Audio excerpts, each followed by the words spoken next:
Hey guys, I'm losing my voice, so please bear with me through this review. Let's start off with Mark and Lindsay. Man, Mark was living so bad before he got on this show, man. Like, they had to go visit his apartment in hazmat suits, uh, gas masks. Like, the way this dude talk about these bed bugs, you would think these things broke into his house to rob him or something like that. Like, he had no control. He had no part in these things being here. Now, I'm not a pest control person. I'm not an exterminator. But I would think that these bed bugs are here more than likely because of your lifestyle. You've been eating in the bed. You've been leaving crumbs. It was an all-you-can-eat buffet. It was a free meal. And they felt invited.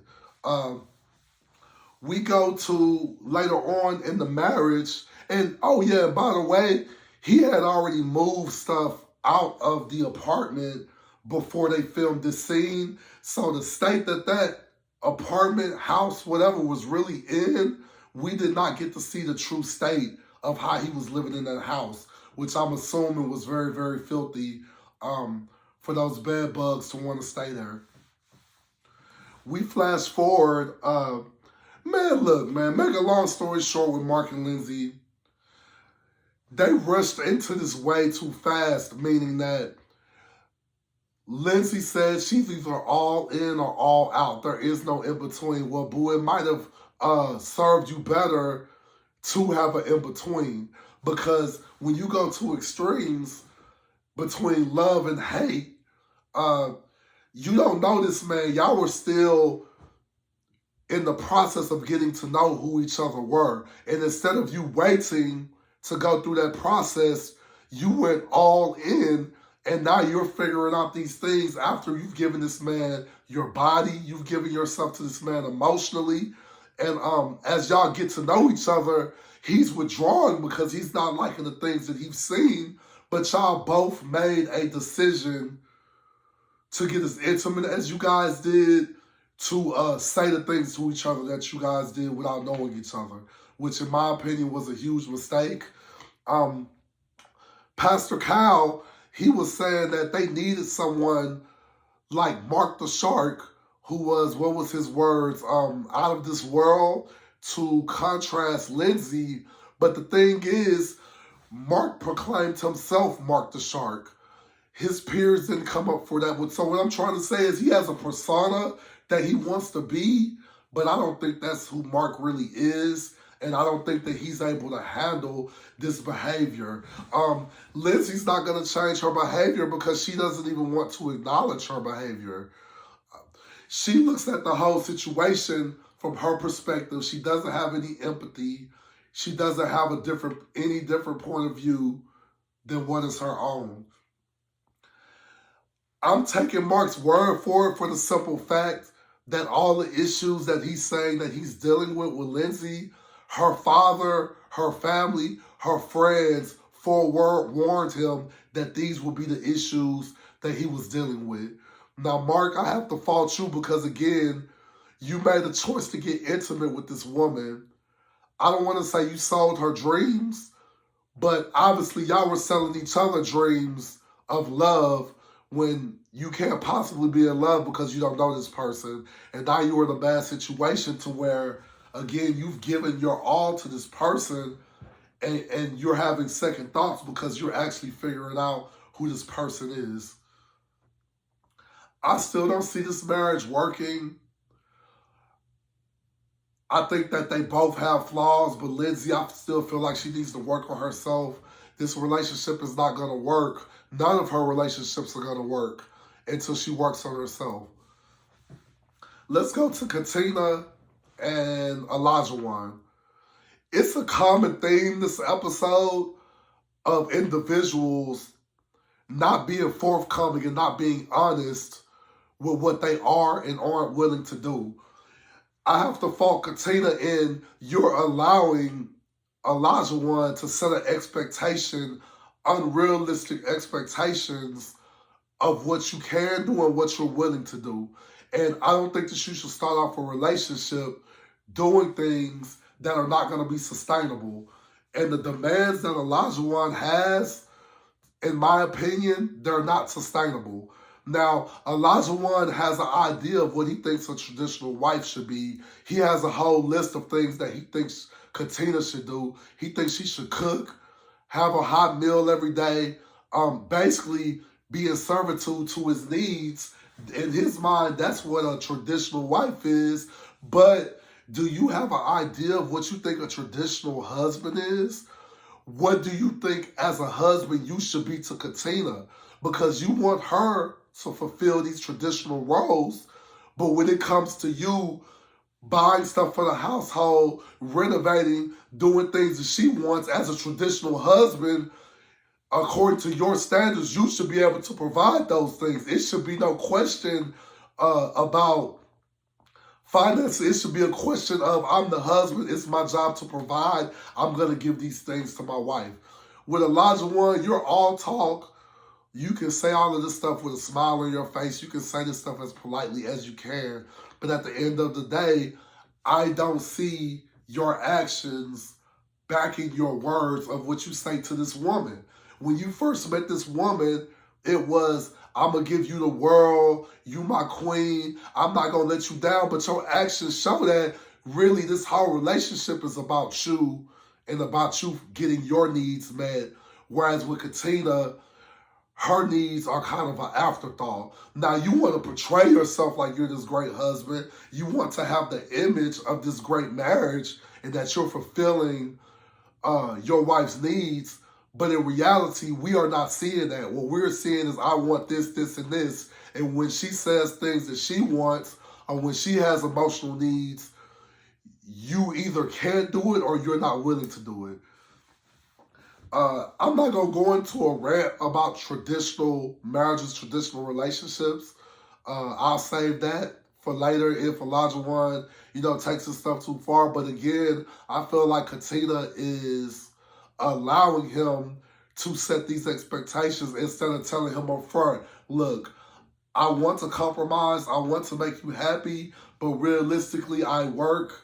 I have other things in my life. I cannot realistically do these things that you want me to do every day. And side note, since we're talking about traditional marriages, if your wife is working, if she paying bills, you are not in a traditional marriage. So unless Olajuwon wants his wife to stay at home and he's going to pay all the bills, pay all the income, you haven't been in a traditional relationship from the start. And my thing is, even if she wasn't paying bills, women in traditional marriages back in the day, they didn't work, they didn't do certain things because they didn't have the choice to do anything else.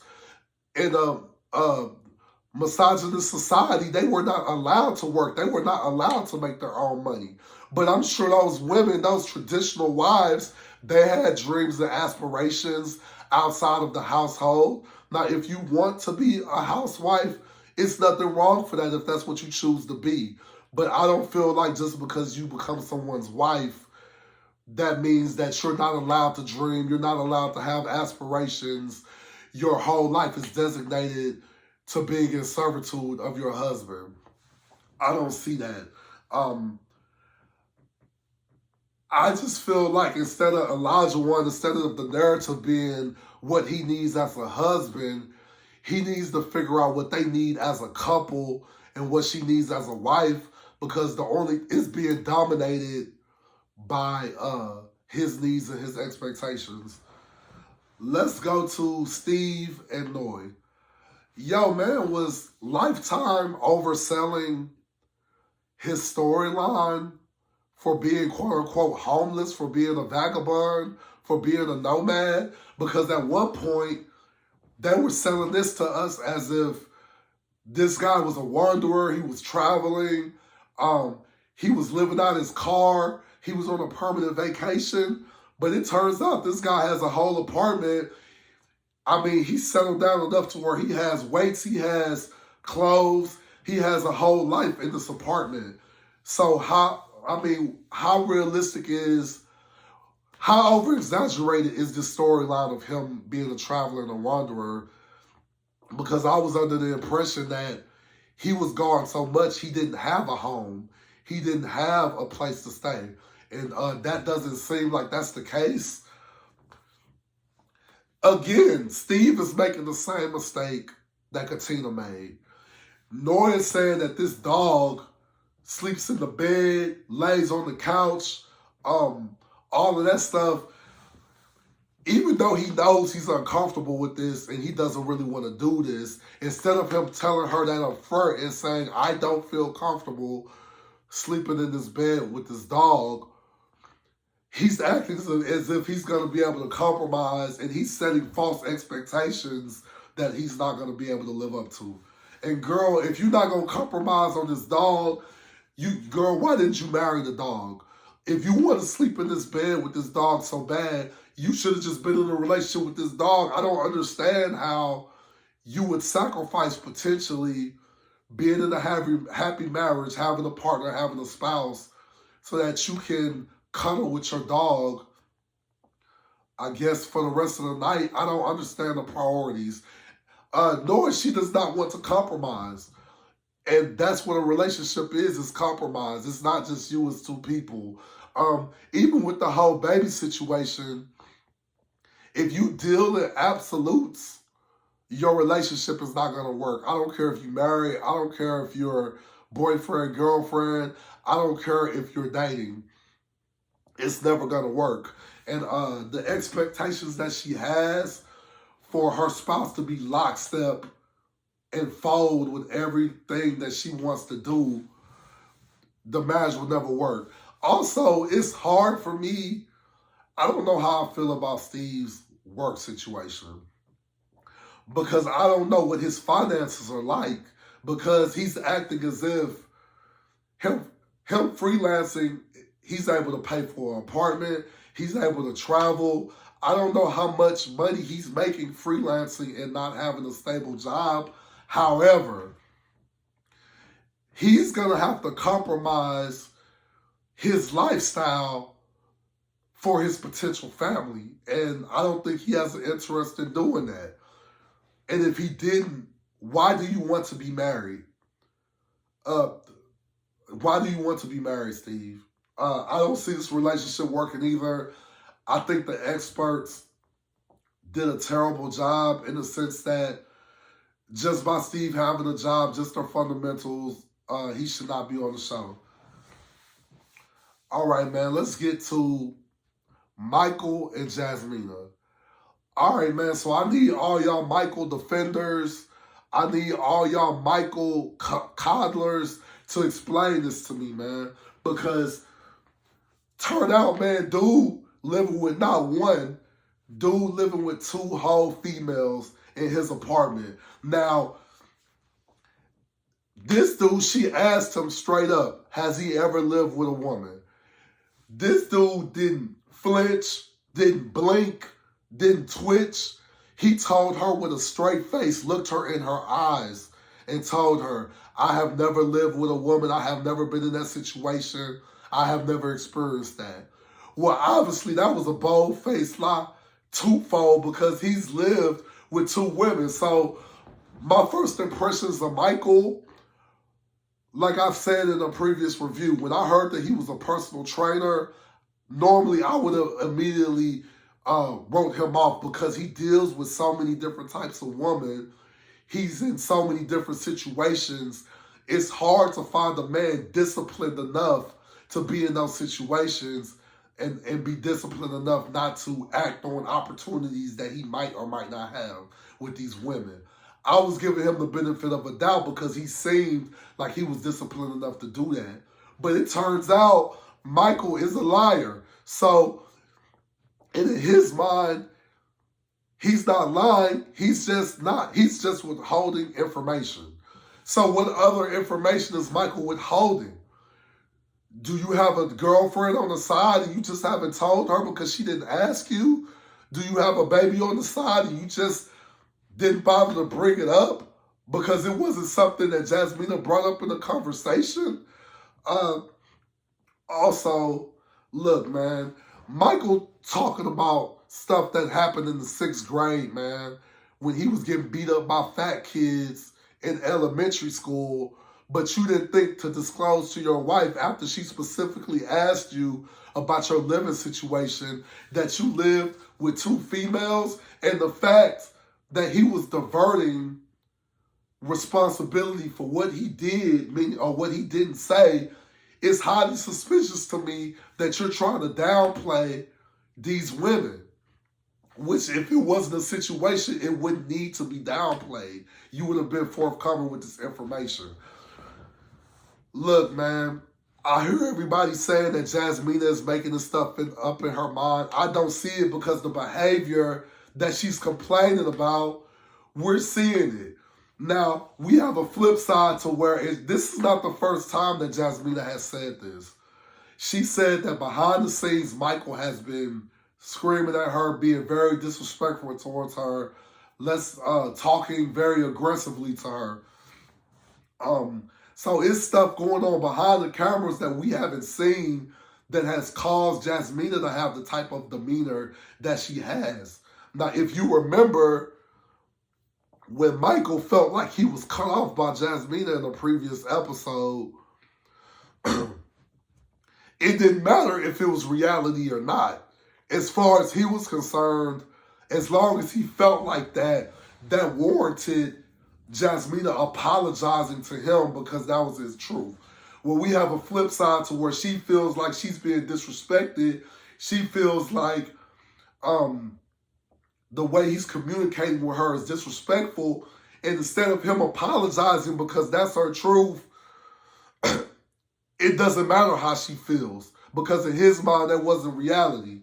Now, we've seen that Michael does not live in reality. We saw an example of to where, in his mind, he was cut off, but in reality, he stopped talking, and Jasmina had the opportunity to speak. So Michael, from what we've seen, is a very delusional person.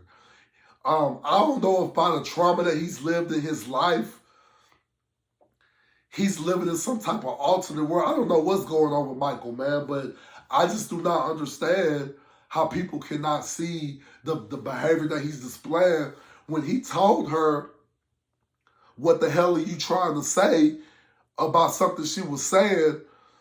For me, for a woman that you've known for 2 weeks, that was totally unacceptable. That was totally out of line. You don't know this woman. You should not feel comfortable enough to even say something like that to her in that tone, man. I don't like Michael. I feel like he has a lot of deep rooted issues, man. He's not going to change his behavior because even when he was confronted with the things that he does, he doesn't want to acknowledge the things that he does. He's constantly diverting and doesn't want to accept responsibility. So this is who Michael is going to be.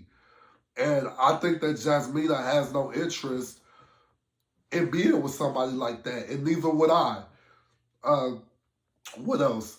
The thing I'll criticize Jasmina about is that when she left the apartment, she told him she had to get some things together, but in reality, she needed a break. And again, it's about communication. It's about letting your spouse know where you are emotionally, letting them know what you have issues with so that you can give the relationship an opportunity to fix what's wrong. And she did not do that. She came up with some excuse to get away. But at the same time, I do not blame Jasmina for not wanting to be with Michael. He's a very negative person. Even the way he was looking at her, you could tell if them cameras wasn't there.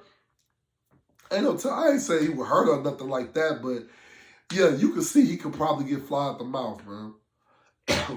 Last couple, Chris and Alyssa.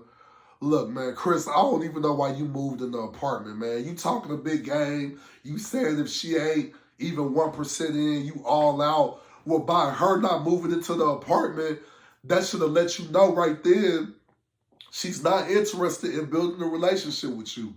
So why did you move into the apartment? I didn't understand that either. Alyssa, she's still delusional. She's still a fraud. She's still a phony. She's Alyssa. I'm going to end this because, like I said, my voice is straining. I just wanted to get this review out. But guys, thanks for watching. I hope you guys have a great day.